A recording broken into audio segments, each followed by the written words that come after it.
The hospital room was suffocatingly quiet, save for the rhythmic beep of the heart monitor tethered to Richard Caldwell, billionaire tycoon, whose frail body lay beneath crisp white sheets. His eyes, once sharp with ambition, were now dim, flickering with the weight of a life spent chasing wealth and secrets. At his side stood Amara, his wife of 20 years, her dark skin glowing under the harsh fluorescent lights, her hands trembling as she clutched his. She was the love he'd hidden from the world, the black woman he'd never introduced to his family, and now, at his deathbed, she faced a choice that could shatter or redeem everything they'd built together. Amara met Richard in a crowded New York cafe in 2005, a chance encounter that felt like fate. She was a budding artist, her canvases vibrant with the stories of her heritage, her laughter warm enough to thaw the iciest hearts. Richard, already a titan in the tech world, was drawn to her fire, her authenticity. A stark contrast to the polished, predictable world he navigated. Their love bloomed quickly, fierce and private, but it came with a shadow. Richard's family, old money aristocrats from Connecticut, clung to traditions that reeked of exclusion. He feared their judgment, their whispers about Amara's race, her modest upbringing. So, he made a choice, one that would haunt them both. He kept her a secret, marrying her in a quiet ceremony with only a justice of the peace as witness, promising her that one day he'd tell his family. That day never came. For 2 decades, Amara lived as Richard's hidden treasure, their life confined to a luxurious Manhattan penthouse where they built a world of their own. She poured her heart into her art, her paintings fetching millions at galleries, though she never sought the spotlight. Richard showered her with love, private vacations, handwritten letters, late-night dances in their living room, but the secrecy gnawed her. She longed to meet his mother, Eleanor, whose sharp tongue ruled the Caldwell estate, or his sister, Claire, who sent Richard Christmas cards signed with formal detachment. Amara's own family, a tight-knit group from Harlem, embraced Richard despite his wealth, but their warmth only deepened her ache for his family's acceptance. The first major challenge came early in their marriage, when Richard's mother invited him to a family gala. Amara, hopeful, suggested attending together. Richard hesitated, his face tightening. "They're not ready," he said, his voice heavy with guilt. "They'll tear you apart, Amara. I'm protecting you." She swallowed her hurt, nodding, but the rejection stung. She painted that night, her brushstrokes angry, creating a canvas of fractured faces that later sold for $2 million. The secrecy became their unspoken pact, but it built a wall between them, brick by brick. Amara wondered if Richard was ashamed of her, though his devotion in private told her otherwise. Still, doubt festered. Years passed, and the couple faced another hurdle: children. Amara dreamed of a family, of little feet echoing through their too-quiet penthouse. Richard, nearing 50, worried about his family's reaction to mixed-race heirs.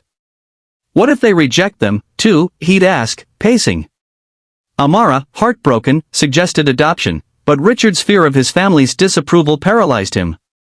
They remained childless, and Amara channeled her love into mentoring young artists from underserved communities, her heart finding solace in their growth. Yet, the absence of children became another wound, one they bandaged with silent compromises. The third challenge was Richard's health. In 2023, he was diagnosed with pancreatic cancer, a brutal verdict that stripped away his invincibility. Amara became his rock, coordinating treatments, holding him through sleepless nights, and praying for miracles. As his condition worsened, she urged him to tell his family about her. "They deserve to know who's been by your side," she pleaded. Richard, weakened but stubborn, refused. "I don't want their pity or their judgment," he whispered. Amara's frustration boiled. She'd given up so much, yet he still shielded her from his world. But she stayed, her love outweighing her pain, though it left her questioning her own worth. As Richard's final days approached, Amara faced her greatest challenge. The weight of his secret now rested on her shoulders. His family arrived at the hospital, unaware of her existence. Eleanor, regal and cold, barely acknowledged the nurse at Richard's bedside. Claire, distracted by her phone, offered polite smiles but no questions. Amara's heart pounded as she stood in the shadows of their grief, her presence a mystery to them. She could have walked away, let Richard's secret die with him, but something stirred within her, a resolve to claim her truth. On Richard's final night, as the family gathered, Amara made her choice. She stepped forward, her voice steady but thick with emotion. "I'm not a nurse," she began, her eyes locking with Eleanor's. "I'm Amara Caldwell, Richard's wife. The room froze. Eleanor's face paled, Claire's phone dropped, and the air grew heavy with shock. Amara continued, her words a torrent of love and pain. She spoke of their 20 years together, their quiet joys, their hidden struggles.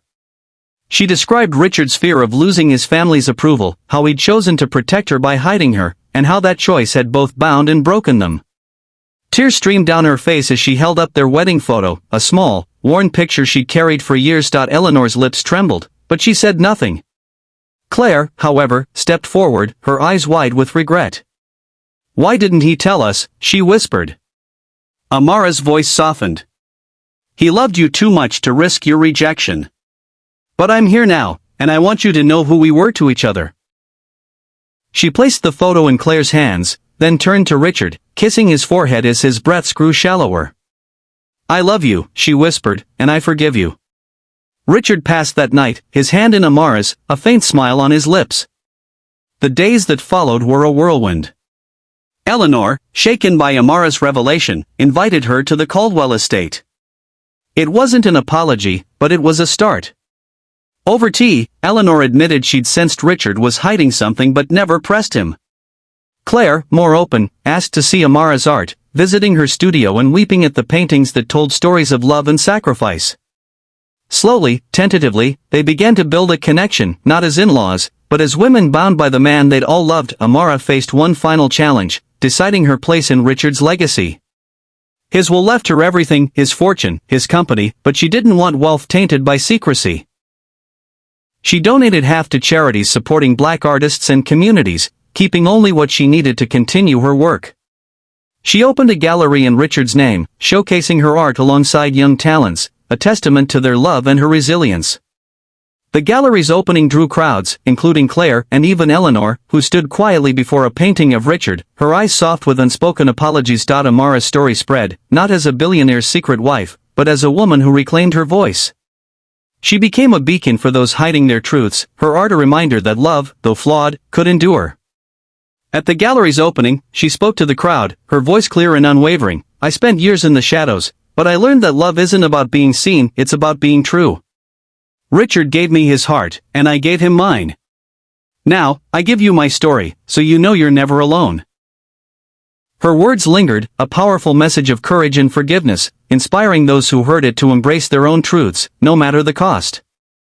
Amara stood tall, her heart full, knowing she'd honored Richard's love by stepping into the light.